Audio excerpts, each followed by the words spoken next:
Hi, I'm Deb Wright.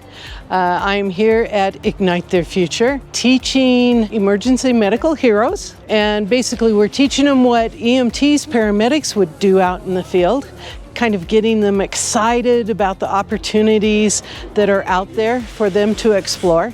So over the week we've done CPR. They've become certified in CPR and first aid.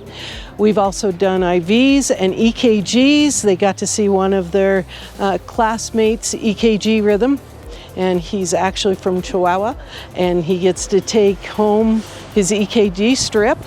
So that's exciting. Right now we are teaching backboarding. We've taught splinting and taken a tour of the ambulance. So a lot of fun things that we're teaching and exploring.